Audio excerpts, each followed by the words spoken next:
नमस्कार विद्यार्थी भाइ बहिनीहरू। आज म ऐच्छिक प्रथम अन्तर्गत अर्थशास्त्र विषयको एकाइ 3 लाई छलफलमा लिएर उपस्थित भएको छु। अघिल्लो कक्षामा हामीले एकाइ 1 र 2 लाई छलफल गरिसकेका छौं। आजको कक्षा हामी अब एकाइ 3 बाट सुरु गर्न गइरहेका छौं। एकाइ 3 जसको एकाइ शीर्षक छ उत्पादनका साधनको मूल्य निर्धारण सिद्धान्त। यसलाई अंग्रेजीमा थ्योरी अफ फ्याक्टर प्राइसिङ। उत्पादनका साधनको मूल्य निर्धारण सिद्धान्त। विद्यार्थी भाइ बहिनीहरू, उत्पादनका साधनहरू के हुन् भन्ने कुरा हामीले नियमित कक्षामा अध्ययन गरेकै छौं। म विद्यार्थी भाइ बहिनीहरूलाई त्यो स्मरण गराउन चाहन्छु। जस्तो उत्पादनका साधनहरू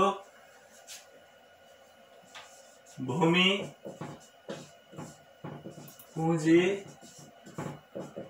श्रम र संगठन अथवा उद्यमी गरी 4 प्रकारका हामीले मुख्य रूपमा पढेका छौं। र यिनै 4वटा उत्पादनका साधनहरू भूमि, पुँजी, श्रम र संगठनको मूल्य निर्धारण कसरी हुन्छ अथवा यिनीहरूलाई कसरी वितरण गरिन्छ भन्ने कुरा हामी यो एकाइमा पढ्छौं।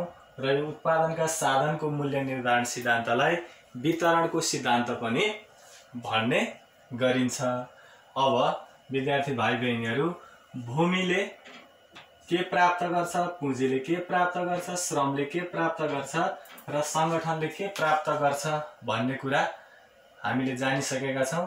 भूमिले लगान प्राप्त गर्दछ, भूमिको प्रयोग गरे बापत लगान तिर्नु पर्दछ।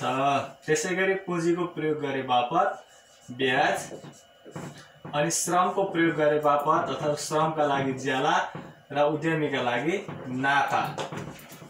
भूमिका लागि लगान, पुँजीका लागि ब्याज, श्रमका लागि ज्याला र संगठन अर्थात् उद्यमीका लागि नाफा वितरण गरिन्छ। त्यही कारणले गर्दा यसलाई वितरणको सिद्धान्त पनि भनिन्छ। उत्पादनकै साधनहरूलाई कसरी वितरण गर्ने अथवा यिनीहरूलाई चाहिँ यिनीहरूको प्रतिफल कसरी वितरण गर्ने भन्ने कुरा नै यो एकाइ 3 मा हामी मुख्य रूपले अध्ययन गर्दछौं। र विद्यार्थी भाइ बहिनीहरूलाई अगाडि मैले विशिष्टीकरण तालिका लेखाउँदा नै कुन एकाइबाट कसरी प्रश्नहरू सोधिने छन् भन्ने कुराको जानकारी गराइसकेको छु। र यो एकाइ 3 बाट लामो प्रश्न जसको अङ्कभार 10 हुनेछ त्यस्ता प्रश्न पनि सोध्ने हुनाले आज म लामो प्रश्नबाट यो एकाइ 3 लाई सुरु गर्न गइरहेको छु। जस्तो यो एकाइ 3 बाट सम्भावित एउटा 10 अङ्कको प्रश्न के हुन सक्छ भने रिकार्डोको लगान सिद्धान्तको व्याख्या गर्नुहोस् अथवा रिकार्डोको लगान सिद्धान्तको आलोचनात्मक व्याख्या गर्नुहोस् भन्ने प्रश्न सोध्न सक्छ। यस्तो प्रश्नको उत्तर हामी कसरी लेख्न सक्छौं र विद्यार्थी भाइ बहिनीहरूले कसरी प्रश्नको उत्तर लेखेमा चाहिँ तोकिएको अङ्क हामी हासिल गर्न सक्छौं भन्ने कुरालाई म केही सहजीकरण गर्न गइरहेको छु। सबैभन्दा अब हामी सुरु गरौं रिकार्डोको लगान सिद्धान्तबाट।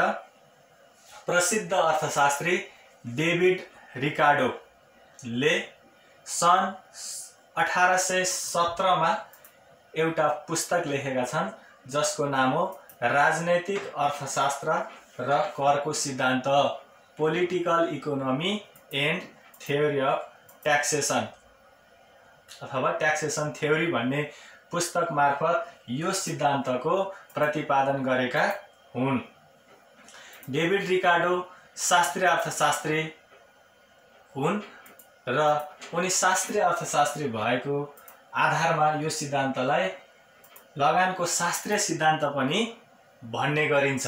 र रिकार्डोले यो लगानको सिद्धान्त प्रतिपादन गरेका हुनाले उनकै नामका आधारमा यसलाई रिकार्डोको लगान सिद्धान्त पनि भनिएको हो।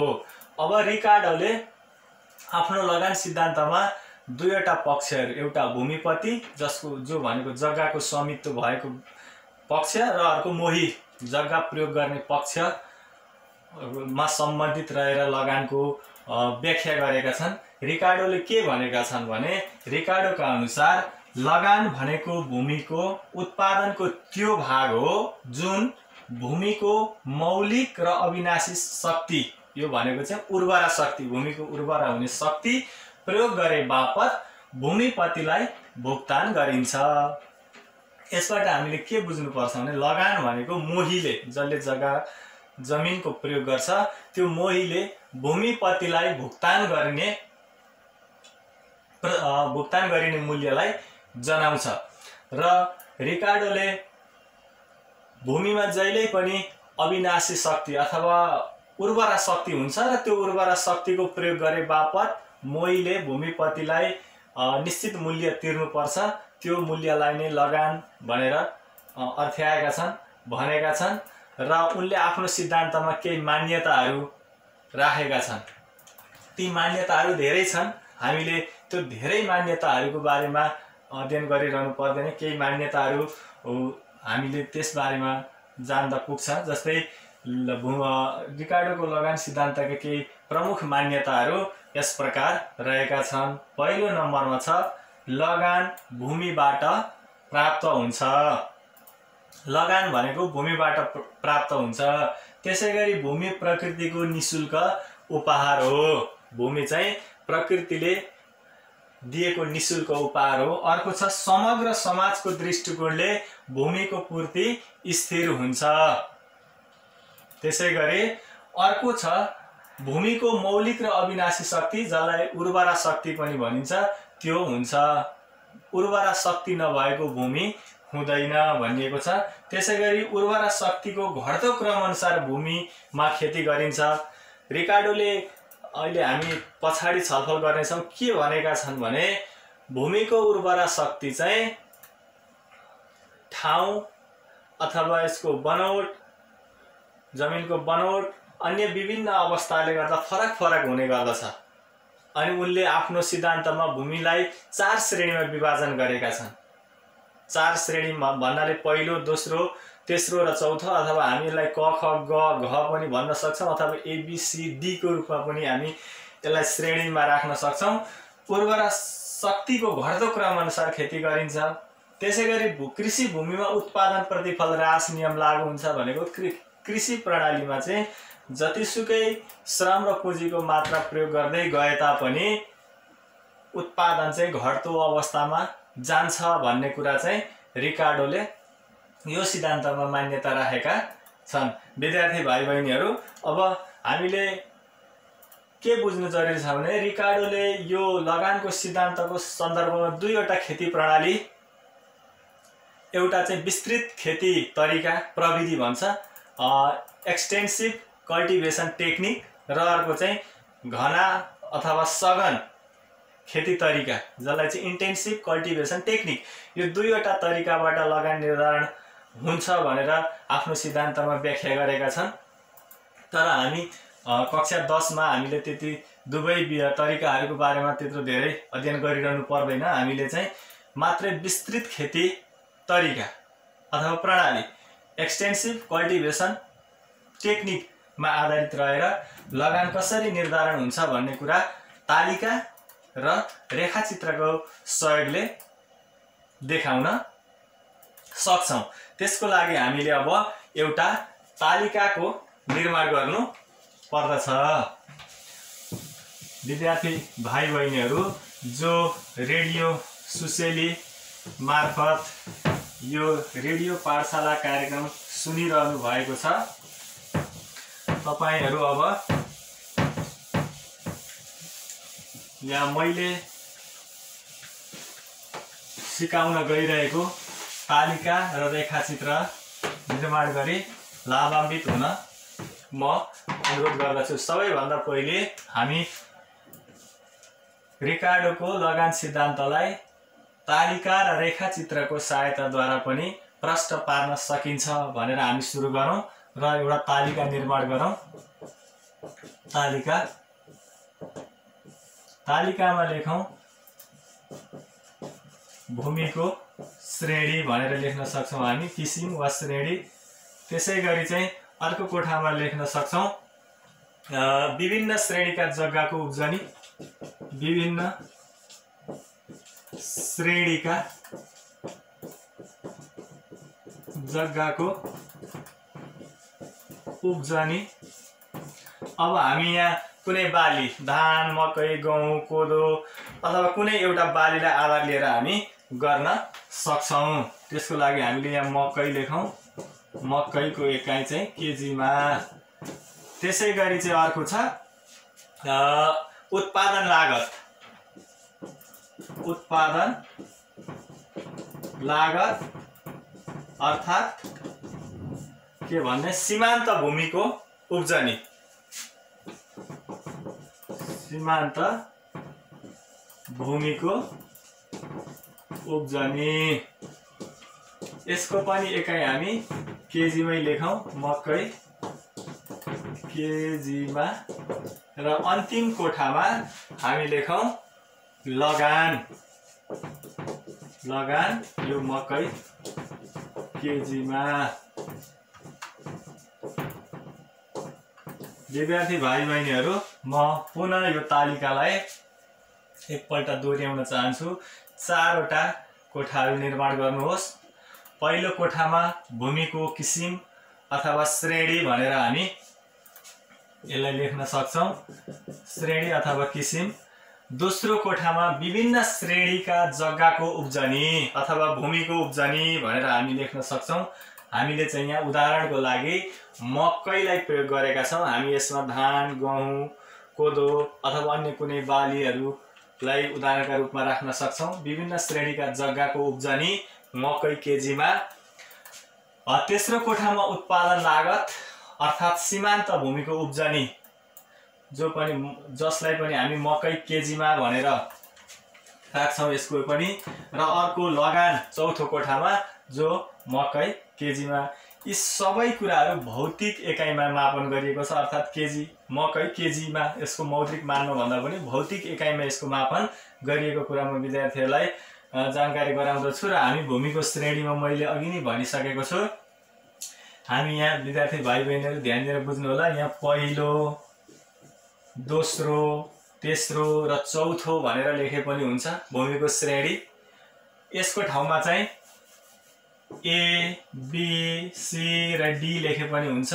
त्यसै गरी यसको ठाउँमा चाहिँ भूमिको श्रेणी वा किसिममा क, ख, ग, घ यसरी पनि हामी भूमिलाई श्रेणीबद्ध गर्न सक्छौं। र यसको बारेमा म अलिकति चर्चा गर्छु। यसलाई हामीले मानौं ए भन्ने भूमि छ, बी भूमि छ, सी र डी 4 श्रेणीका भूमिहरू छन्। विद्यार्थीहरू भाइ बहिनीहरू, यहाँ हामीले बुझ्नुपर्ने कुरा के छ भने श्रेणीबद्ध रूपमा राखिएको छ यो, अर्थात् उत्पादनको कति उब्जनी हुन्छ भन्ने आधारमा श्रेणी यिनीहरूलाई श्रेणीबद्ध गरिएको छ। यसले के अर्थ लगाउँछ भने यसको अर्थ चाहिँ यसको अर्थ के हो भने सबैभन्दा कम उब्जाउ भूमि डी हो, डी भन्दा बढी उब्जाउ भूमि सी हो, सी भन्दा बढी उब्जाउ भूमि बी हो र बी भन्दा बढी उब्जाउ हुने भूमि ए हो। यसको मतलब सबैभन्दा बढी उब्जाउ हुने भूमि ए हो, त्यस पछाडि बी हो, अनि सी हो, अनि डी चाहिँ सीमान्त भूमि हो। सीमान्त भूमि भनेको के हो भने जुन भूमिमा जति उत्पादन गरिनुहुन्छ त्यति नै उत्पादन लागत लाग्छ अथवा उत्पादित वस्तुको परिमाण बराबर उत्पादन लागत जहाँ हुन्छ त्यही भूमिलाई सीमान्त भूमि भनिन्छ भने उत्पादन लागत भन्दा बढी उत्पादन हुने भूमिहरूलाई चाहिँ अधिसीमान्त भूमि इंट्रा मार्जिनल ल्यान्ड भनेर भनिन्छ। जस्तो यो डी भूमिलाई सीमान्त भूमि भनिन्छ। किन भनिन्छ भने यो भूमिमा मानौ 10 केजी मकै उत्पादन हुन्छ भने 10 केजी बराबर नै मकै उत्पादन गर्दा लागत लाग्छ। यसलाई भौतिक एकाइमा मापन गरिएको छ। अनि 10 बराबर 10 भएपछि 0 भयो। यस्तो भूमि चाहिँ सीमान्त भूमि हुन्छ भने यहाँ यो सीमान्त भूमि भन्दा अघिल्ला भूमिहरू यहाँ चाहिँ सी, बी र ए हामीले देखाएका छौं। यसको मतलब चाहिँ यहाँ जति उत्पादन हुन्छ त्यो उत्पादन हुने भन्दा उत्पादन लागत कम हुन्छ। यस्तो अवस्थामा चाहिँ लगान प्राप्त हुन्छ। भनेपछि हामीले के बुझ्नु पर्यो भने यो डी सीमान्त भूमि हो, यहाँ लगान प्राप्त हुँदैन किनभने जति उत्पादन हुन्छ त्यति नै लागत लाग्छ। बाँकी रहेका सी, बी र ए मा चाहिँ लगान प्राप्त हुन्छ किनभने यिनीहरुमा उत्पादन लागत भन्दा बढी उत्पादन हुन्छ। अब विभिन्न श्रेणीको दोस्रो कोठामा जाउँ। विभिन्न श्रेणीका जग्गाको उब्जनी मकै केजीमा भनेको छ। हामी यसलाई चाहिँ के गर्न सक्छौं भने काल्पनिक मानहरू भर्न सक्छौं। विद्यार्थी भाइ बहिनीहरू, यसमा कुनै एउटा ठोस कुरा हुनुपर्छ भन्ने छैन। हामीले यसलाई 40, 30, ए जग्गाको उत्पादन चाहिँ 40 केजी, बी को 30 केजी, सी को 20 केजी र डी को 10 केजी हामी मानौं। यसको ठाउँमा हामी ए को ठाउँमा 400, बी को ठाउँमा 300, सी को ठाउँमा 200, डी को ठाउँमा 100 पनि राख्न सक्छौं, अथवा ए को ठाउँमा 20, बी को ठाउँमा 15, सी को ठाउँमा 10 अनि डी को ठाउँमा 5, अथवा कुनै तरिकाले विद्यार्थी भाइ बहिनीहरूले काल्पनिक मानबाट पनि तालिका पूरा गर्न सक्नुहुन्छ। अब पहिलो र दोस्रो कोठा हामीले पूरा गर्यौं। अब तेस्रोमा जाउँ। उत्पादन लागत अर्थात् सीमान्त भूमिको उब्जनी मकै केजीमा भनिएको छ। यतिखेर चाहिँ उत्पादन लागत अर्थात् सीमान्त भूमिको उब्जनी भनेर माथि शीर्षकले नि प्रश्न पारिसकेको छ। उत्पादन लागत चाहिँ जहिले पनि सीमान्त भूमिको उब्जनी बराबर हुन्छ भने पछाडि सीमान्त भूमि भनेको त डी हो, सबैभन्दा पछिल्लो भूमि डी हो र यही सीमान्त भूमि हो। यहाँ जति उत्पादन हुन्छ त्यति नै लागत लाग्छ अरे क्या जहिले पनि। यहाँ जति जस्तो हाम्रो तालिकामा यहाँनिर 20, 15, 10, 5 थियो भने सीमान्त भूमिमा जति उत्पादन हुन्छ त्यही उत्पादन भएको बराबर नै लागत हो भनेपछि हामीले यहाँ 5 बाट सुरु गर्थ्यौं भनेपछि यहाँ 10 छ हाम्रो तालिकामा। सीमान्त भूमिको उत्पादन 10 छ भनेपछि सीमान्त भूमिको उत्पादन उब्जनी 10 केजी छ भनेपछि उत्पादन लागत पनि जहिले पनि सीमान्त भूमिको उब्जनी बराबर नै हुने गर्दछ। त्यसैले हामी अब यहाँ प्रत्येक ठाउँमा 10 ए श्रेणीको भूमि विभिन्न श्रेणीका जग्गाको उब्जनी पहिलो कोठामा 40 अनि उत्पादन लागत चाहिँ 10 केजी एकाइ छ। बी को पनि 10, सी को पनि 10 अनि डी को पनि 10, सबैमा 10। किन यसो लेखियो भनेदेखि जहिल्यै पनि सीमान्त भूमिमा जति उत्पादन हुन्छ त्यति नै बराबर उत्पादन लागत भएको मानिन्छ। यो सिद्धान्तले त्यसरी व्याख्या गरेको हुनाले यहाँ 10 राख्यो। यदि हाम्रो तालिका 1 मिनेट विद्यार्थी भाइ बहिनीहरुको म यतातिर ध्यान आकर्षण गर्न चाहन्छु। जस्तो भूमिको श्रेणी ए बी सी डी क्रमशः यही छ भने दोस्रो कोठामा विभिन्न श्रेणीका जग्गाको उब्जनी जो मकै केजीमा छ त्यस्तो अवस्थामा चाहिँ यहाँ यदि 20, 15, 10 र 5 थियो भने हामी अब यो तेस्रो कोठामा उत्पादन लागत चाहिँ प्रत्येक ठाउँमा 5 लेख्थ्यौं किनभने सीमान्त भूमि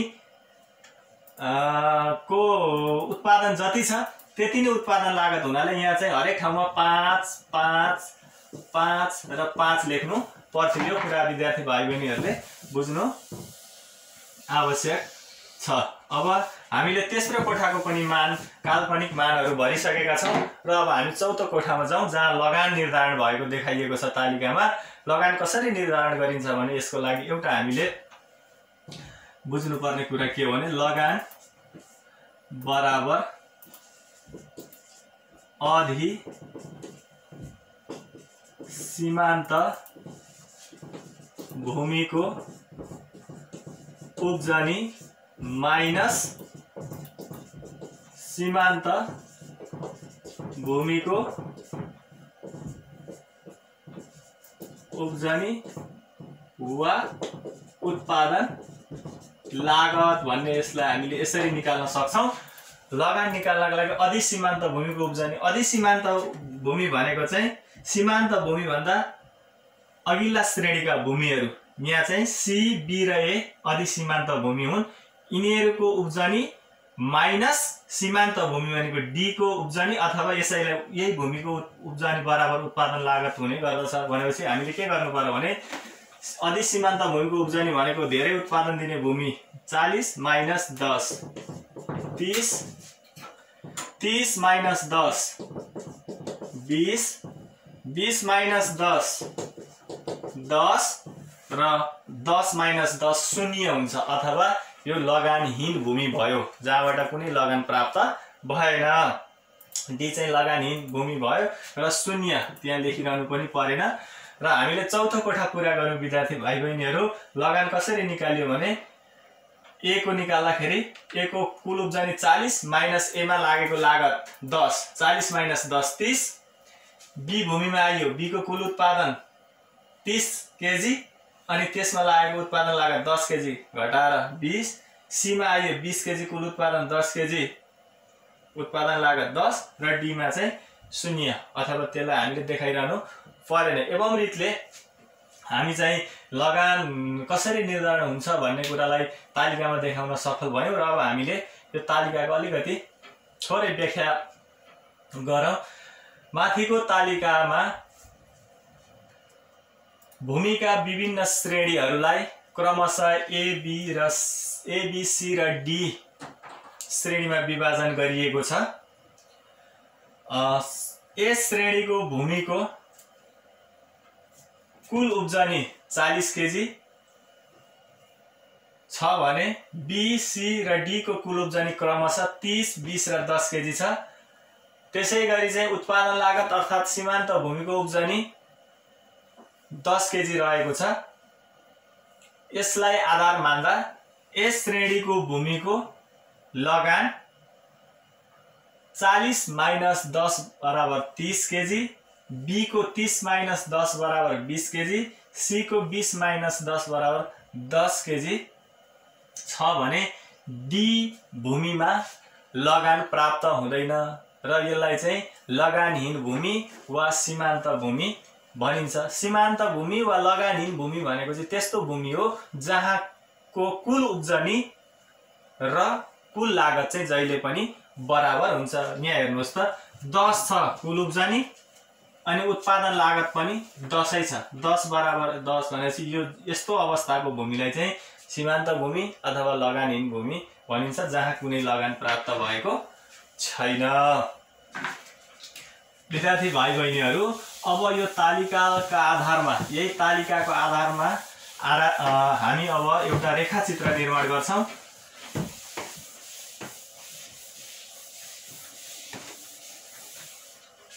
सम्पूर्ण विद्यार्थी भाइ बहिनीहरू आवश्यक सामग्री सहित रेखाचित्र निर्माणमा अब अगाडि बढौं। रेखाचित्रमा हामी यसलाई देखाउन गइरहेका छौं। रिकार्डोको लगान सिद्धान्तलाई तलको रेखाचित्रबाट पनि प्रष्ट पार्न सकिन्छ भनेर लेख्नुहोस्। त्यसपछि हामी अगाडि बढौं। रेखाचित्रको लागि हामीले OY अक्ष र OX अक्ष सहित एउटा चाहिँ रेखाचित्र देखाउने अक्षर हामीले तयार गरिसकेका छौं र यसैको आधारमा हामी अब यो तलको OX अक्षमा चाहिँ हामी देखाउँछौं भूमिको श्रेणी। विद्यार्थी भाइ बहिनीहरू, अघि मैले तालिका निर्माणको क्रममा भनिसकेको छु। भूमिको श्रेणीमा हामीले पहिलो, दोस्रो, तेस्रो र चौथो भनेर पनि लेख्न सक्छौं अथवा क ख ग भनेर श्रेणीबद्ध पनि गर्न सक्छौं। ABCD का रूपमा पनि मैले यहाँ श्रेणीबद्ध गरेको छु। अब भूमिका श्रेणीहरू OX अक्षमा हामी देखाउन गइरहेका छौं। तालिकामा हेर्नुहोस् विद्यार्थी भाइ बहिनीहरू, भूमिका श्रेणीहरू चारवटा श्रेणीहरू दिएको छ। पहिलो छ A, दोस्रो छ B, तेस्रो छ C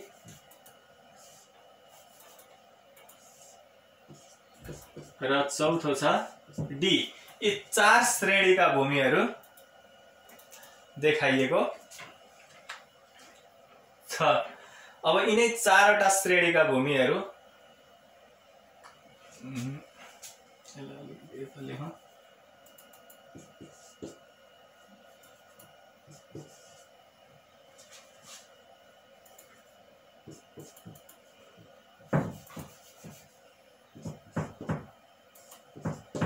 ल त्यसैगरी OY अक्षमा हामी चाहिँ उब्जनी देखाउँछौं।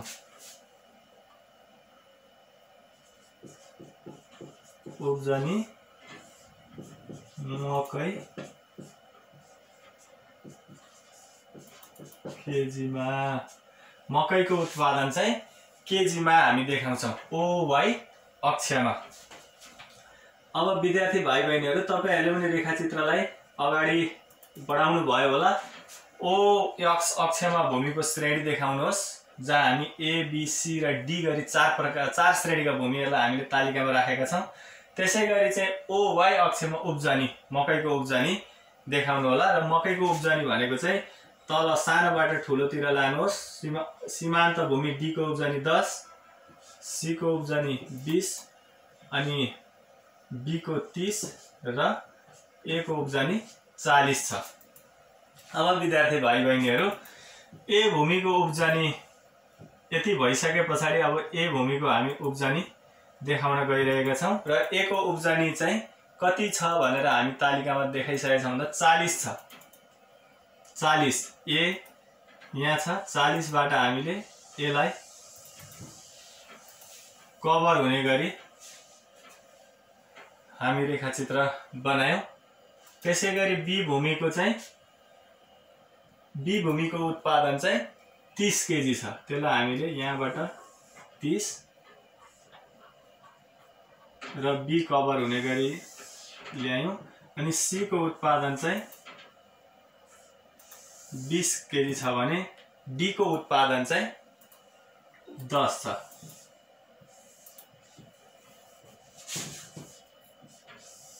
यस प्रकारले हामी रेखाचित्र निर्माण गर्न सक्छौं। ए श्रेणीको भूमिको कुल उब्जाउ 40 केजी मकै, बी को 30 केजी, सी को 20 केजी र डी को 10 केजी।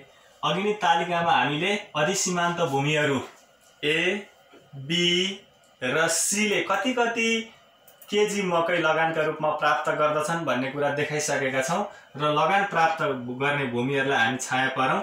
यो डी भूमिको उत्पादन हो, यसले लगान प्राप्त गर्दैन 10 केजी। यहाँ भन्दा माथिका भूमिहरू भनेको 10 भन्दा माथिको भागलाई हामी छाया पारौं किनभने यो भागले चाहिँ लगान प्राप्त गरेको छ। लगान प्राप्त गरेको भागलाई हामी छाया पार्न गइरहेका छौं।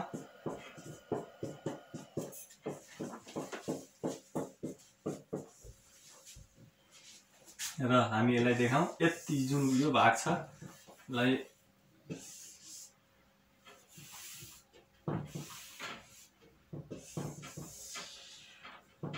यो भागले लगान प्राप्त गरेको छ भने यो भाग चाहिँ लगानहीन अथवा लगान विहीन भनौं न, लगान विहीन अथवा सीमान्त भूमि भनेर हामी लेख्न सक्छौं।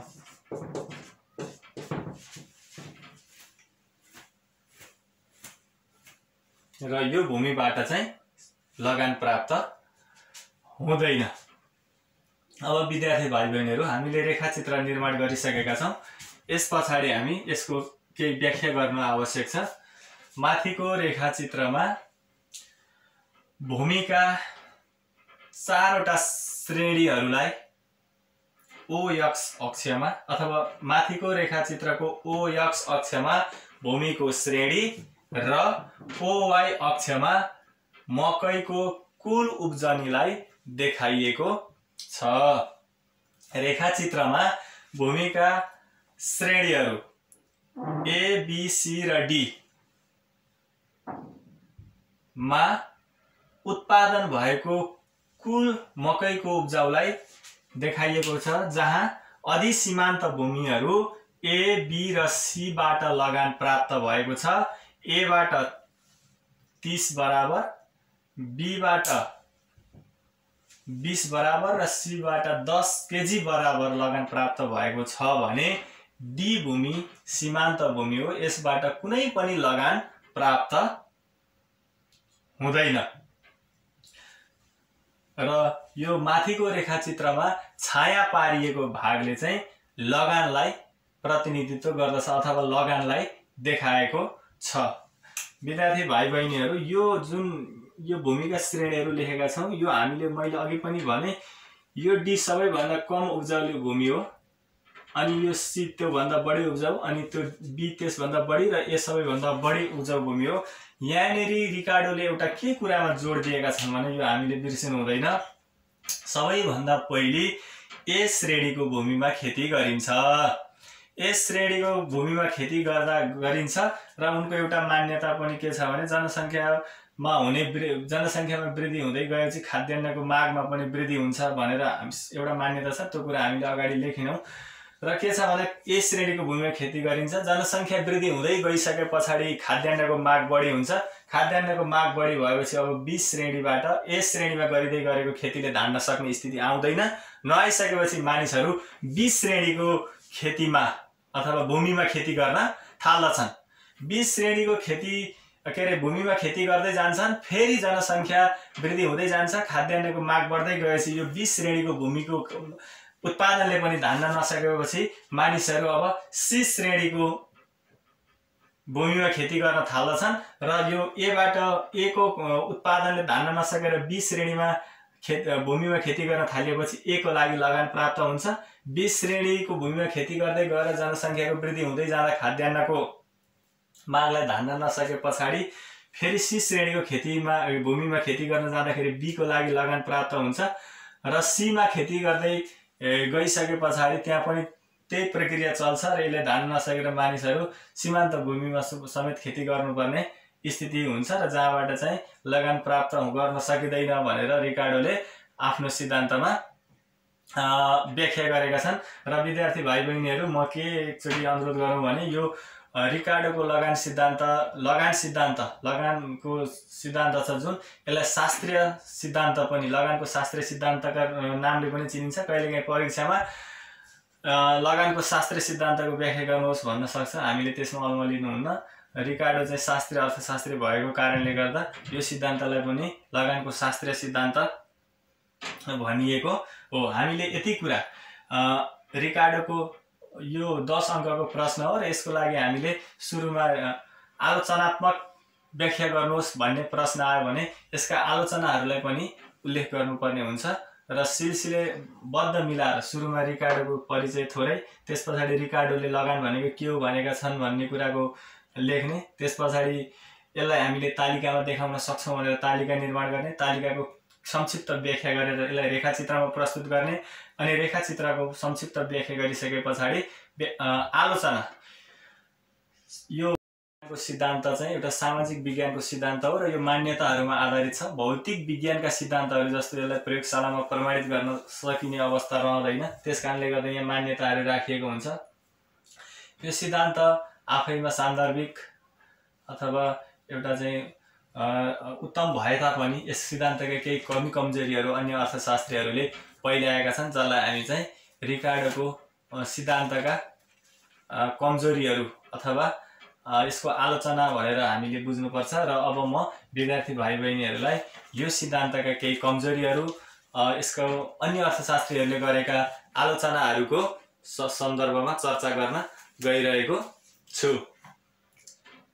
विद्यार्थी भाइ बहिनीहरू, डेभिड रिकार्डोको जुन लगानको सिद्धान्त छ त्यो सिद्धान्तका केही कमी कमजोरीहरू अन्य अर्थशास्त्रीहरूले औँल्याएका छन्, जसलाई हामी रिकार्डोको लगान सिद्धान्तको आलोचना भनेर बुझ्छौँ र उनको सिद्धान्तका केही आलोचनाहरू प्रमुख मुख्य बुदाहरूलाई मैले यहाँ विद्यार्थी भाइ बहिनीहरूलाई जानकारी गराउन गइरहेको छु। सबैभन्दा पहिलो छ भूमिको मौलिक र अविनाशी शक्ति हुँदैन भनेर अन्य अर्थशास्त्रीहरूले आफ्नो मत राखेका छन्।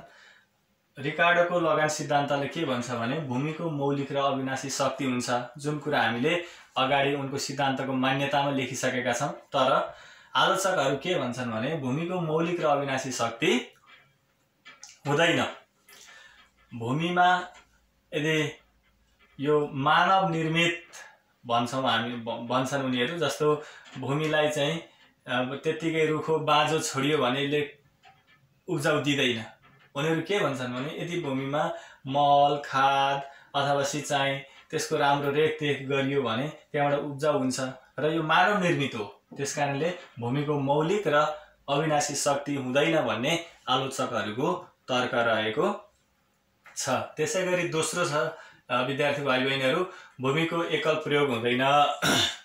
रिकार्डो जो शास्त्रीय अर्थशास्त्री, प्रसिद्ध शास्त्रीय अर्थशास्त्री हुन्, उनको सिद्धान्तमा के भनिएको छ भने भूमिको एकल प्रयोग हुन्छ अथवा भूमि चाहिँ खेती गर्नको लागि मात्रै प्रयोग गरिन्छ भन्ने कुरा अघि हामीले मान्यतामा पनि उल्लेख गरेका छौँ।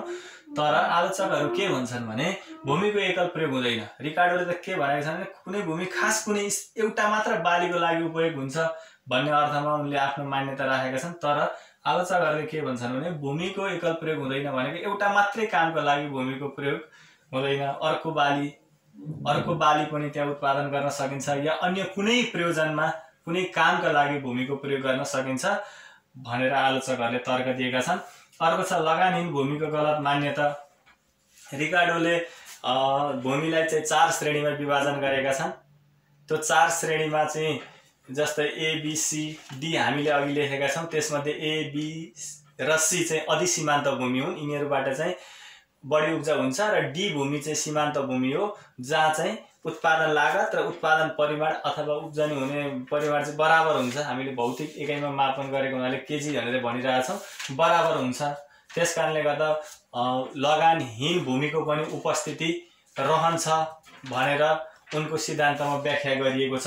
तर व्यवहारमा हेर्ने हो भने त्यस्तो हुँदैन भन्ने आलोचकहरूको तर्क छ। जस्तै कुनै एउटा खास बाली कुनै भूमिमा उब्जाउ नहोला, त्यहाँ लगानहीनताको अवस्था देखिएला, तर त्यही भूमिमा अर्को कुनै बाली प्रचुर मात्रामा उत्पादन हुन सक्छ भन्ने तर्क पनि आलोचकहरूले दिएका छन्।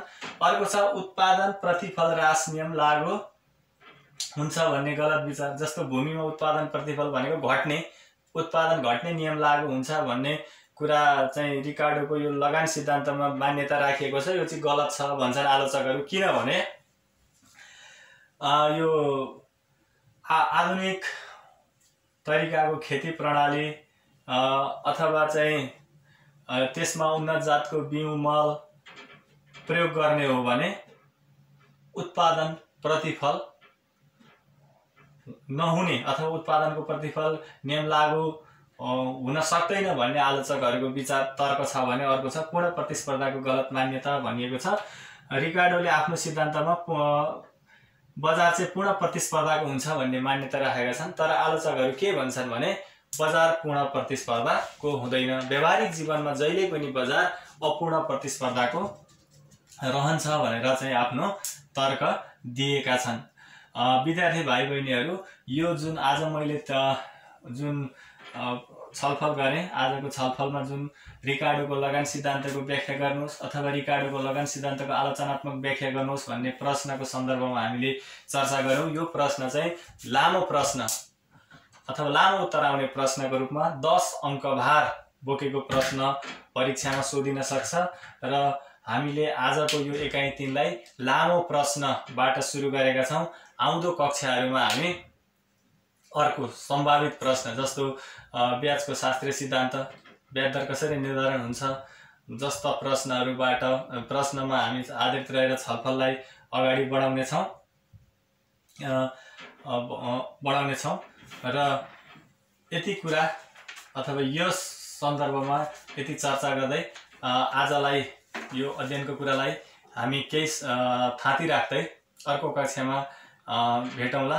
र जाँदा जाँदै विद्यार्थी भाइ बहिनीहरू, विश्वव्यापी रूपमा फैलिएको जुन कोरोना भाइरसले उत्पन्न भएको रोग कोभिड-19 का कारणले हाम्रो देशमा चाहिँ यसका संक्रमितहरूको संख्या एकदम दिन प्रतिदिन बढ्दो, झन् पछिल्लो समयमा त तीव्र रूपमा बढ्दो अवस्थामा गइरहेको पाइएको छ। र सम्पूर्ण विद्यार्थी भाइ बहिनीहरू, अभिभावकज्यूहरू अथवा आम मानिसहरू हुनुहुन्छ, उहाँहरू चाहिँ घरमै रही अथवा घरमै बसी सुरक्षित हुन म सम्पूर्णमा अनुरोध गर्दै आजको कक्षाबाट म अम्बिका प्रसाद सापकोटा बिदा हुन चाहन्छु। धन्यवाद, नमस्कार।